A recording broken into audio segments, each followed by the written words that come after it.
Hi, ladies. Hi. Good morning. Good morning. Good morning. I decided to go live today with you in the group to share with you my thoughts, what's been happening after the summit, and mainly what's been happening within. It was a very powerful event for me. And as our dear Iris said, I had a healing myself, the healing of the sister wound. I feel way more comfortable, like I reach another level of comfort in sharing and being with women. And I've been thinking and reading, journaling, what is my work and what I do and how I help and what does this mean in the big concept of where we are right now. And it's just so very interesting how the summit went. I feel like I came out of the closet. I came out of the closet of different levels, you know. For many, many years, I believed that I was left here by some family in other part of the galaxy. And I never thought about the fact that I believe that there is life somewhere else. I believe that our past was in the stars and that our future was in the stars.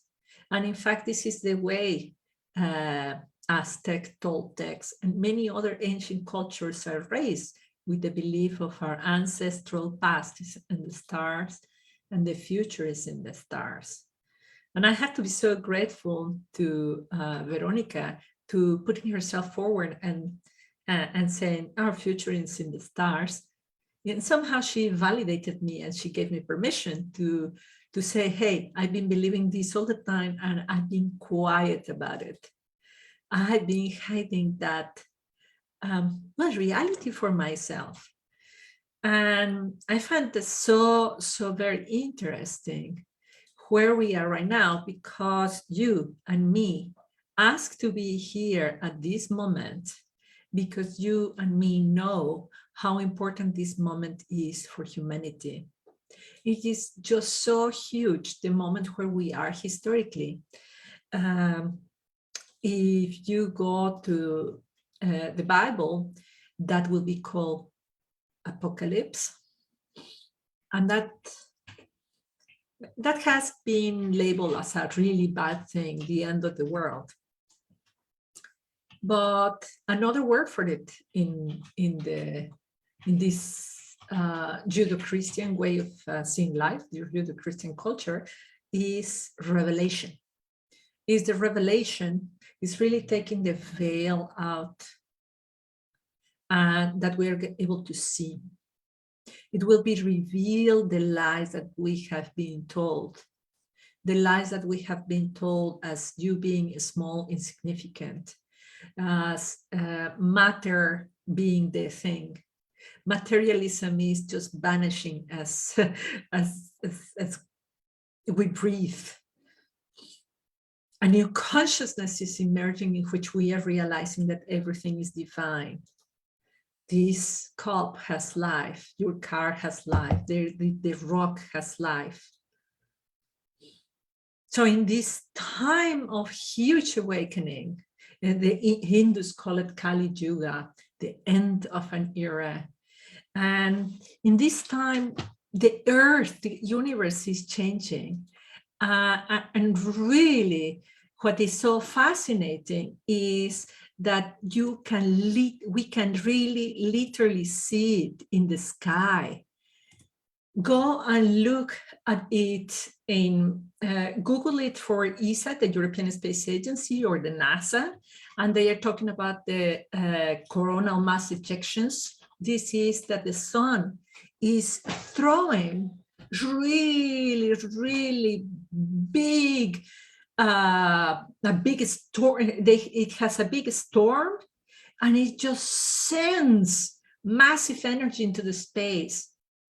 And this has effect in our power grids, in our satellites, in Hello, it's also having an effect in you, in me. No wonder we have headaches. This is just way to be, ignorant, to be nothing. And this for me also, when I saw this photo, I don't know if you see it as well, but when I saw these photos, because there are many, and you see this is from the European Space Agency. This one, I don't know the source, but it's not that I created them. I'm just showing you what NASA is saying, what ESA is saying. When I saw these photos, I thought of this. I thought of the Nazca lines. I thought that what I really deeply believe, that our ancestors were coming from the sky and we are going there. So I've been journaling, I've been internalizing what we need to do, what we need to know right now. Right now is really like two worlds are being created. The world of anxiety, fear, death, the world of trying to cling to the past, trying to cling how things were, control, fear, greed. You just look around, violence and fear and regulations, and that this is the trying to keep the past. And there is a new world emerging. There is a new world emerging where the divine feminine is going to be crucial, is going to help us to create a brand new reality, a reality in which all these things that you and me know, or I hope that you know it, but I really feel it to my bones that there are truths. From childhood, I've been having extrasensorial perception. I could see what happened in other side, very kilometers far away from me. I knew what happened years before and years after, or hours. And it's not me, it's you and me. We can travel in time and place. And science is starting to prove it with the concept of the observer. So where do we want to be in this world that is crumbling, that is Newtonian, that is materialistic, that is raping the earth, that is killing each other, or in this world of possibility, of hope, of faith? How do we do that? How do we do that? And I can tell you, I took my big piece of paper, and I've been writing all the things that I did to heal. Because as you know, I have an MBA, I have a master's in science, in technology. So I was totally the man. I was totally in the world of the Newtonian, of the greed. I spoke for Shell. I worked with IBM. I was really in that world. That was my past. And I had to heal on that. How did I do it? And, this is the list that I came up with. Oh my God. I painted trees, I did inner family harmony, I did the work, I did a Sedona method, I did Julia Cameron and the Artist Way, I did ancestral Mexican medicine, I did intuitive writing, EFT, I went to the psychologist, I went to Jesuit retreats, like I did it. I have a gigantic list of things that I did it. And I was thinking, well, if you go to a coach that does intuitive writing, is going to tell you should do intuitive writing.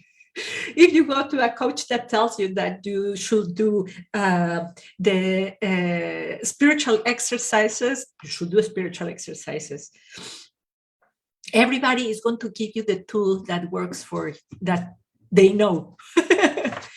So I was thinking, what are the fundamentals? What is the things that really fundamentally we have to do? And fundamentally, we have to take a decision. Do I stay in fear? Do I consciously, radically, and courageously, without not knowing how, I choose to go for hope and for love? When you make this decision to go to hope and for love, towards love, you have to take that decision constantly, every second. Who you are with, what you wear. I go back. When you take the decision to go into love, you don't know the methods. You don't know what is going to help you. And that's okay. Because as I showed you, the world, the universe is conspiring physically, electromagnetically for your healing. But it needs your decision to say, I am into the faith. I am into the compassion for the others, compassion for myself. I am going to take this direction. So you are in fear, you're in pain, you are in suffering, you're crying. That's your little you. Take a deep breath and you say, even if I do not know how, I choose to go the other way.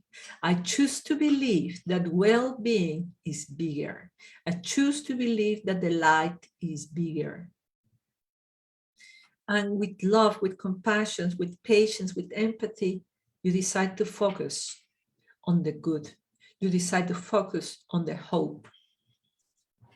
And your trauma is going to start vanishing. I tell you that this is what happened. I was trying to heal my trauma. It didn't work out. In the moment when I said, I don't know how, and I'm going to stop trying, I'm going to start believing, I'm going to start hoping, I'm going to start loving, everything changed. When you go this direction, this is where I have a couple of things to tell you on how to continue forward. That helped me a lot. And now I recognize that it helped me a lot to go back and understand my history, our history, particularly the hidden history. What has been hidden for us? The history of women. So I invite you to look for the history of the goddess. And I'm going to be sharing with you way more about what I know of the history of the goddess than telling you I'm coming out of the closet. I will share with you the history of the goddess. Your history, your story as a person from when you were conceived to now, but even before, of your mom, grandmother, even a little bit more into the past of your culture, of your country, or where you are coming from. And third, the history of humanity, the history that takes us all the way back to the stars.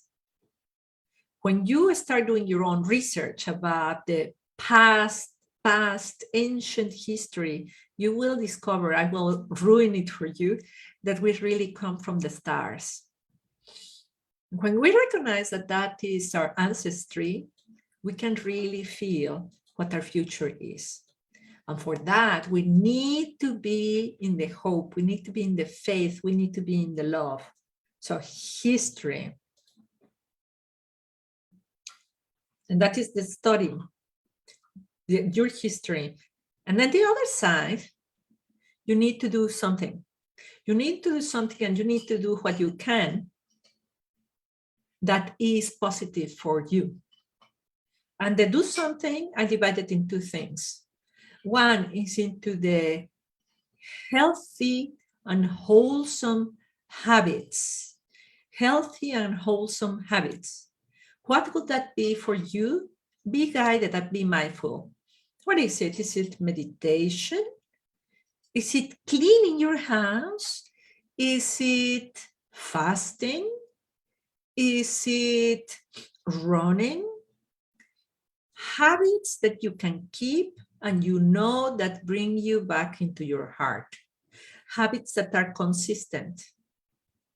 Since all this the lockdowns started, my husband and I are having coffee definitely once a week, like an hour conversation, deep diving. How are you? Deep dive. And these days we're doing it several times a week. So what are the habits that are wholesome, that make your soul shine? Make it every day. What are those habits? And be mindful and see, does this work for me? Does this work for me?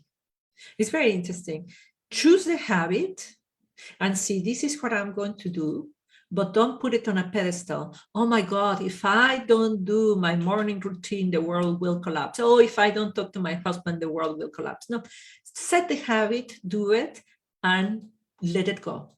If you don't do it, forgive yourself and try again. It doesn't have to be stoic, militaristic, dramatic. It just has to be a guidance. And I promised to you the other one of action.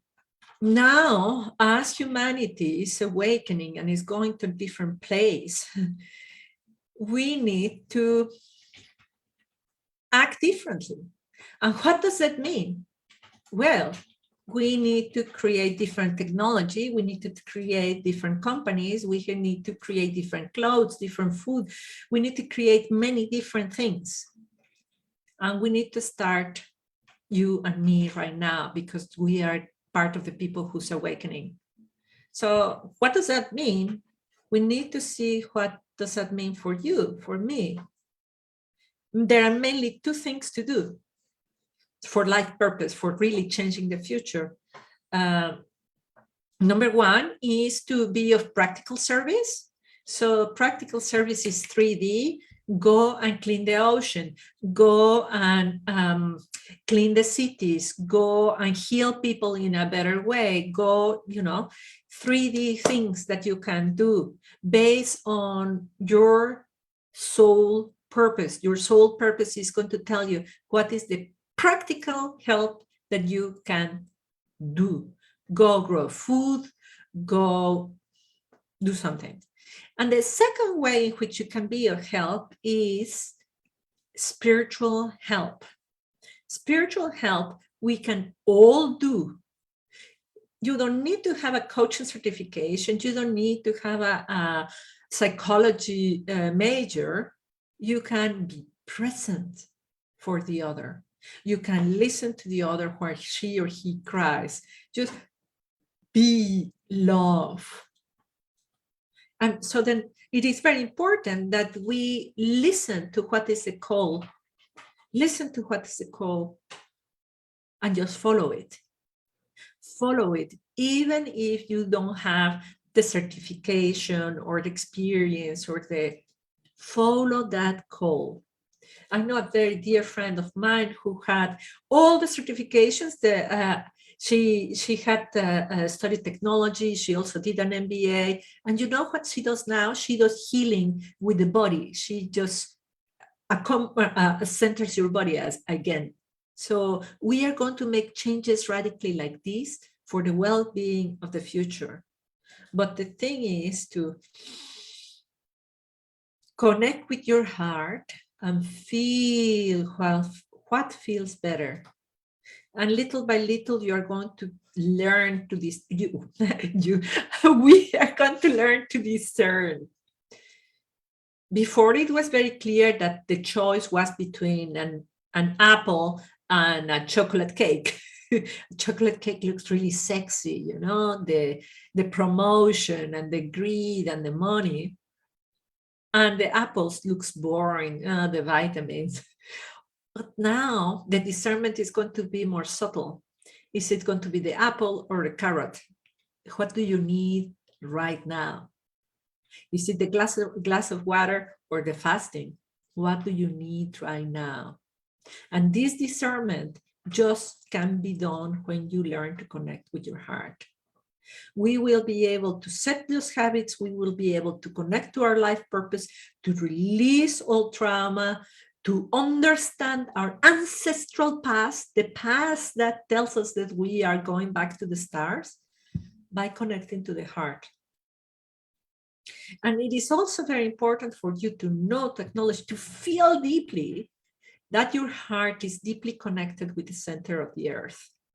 In other words, you are supported, you are guided by tremendously powerful intelligence. It's not about doing, acting, burning out because we have to save the world. The way of saving the world is being connected to your heart.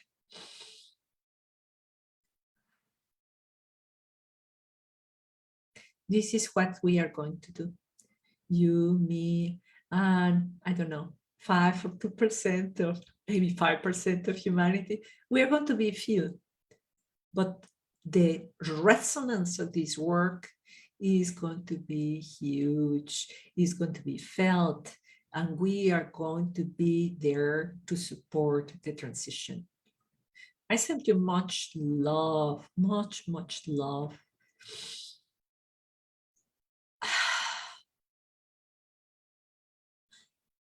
My promise to you is that I will continue this work because I feel called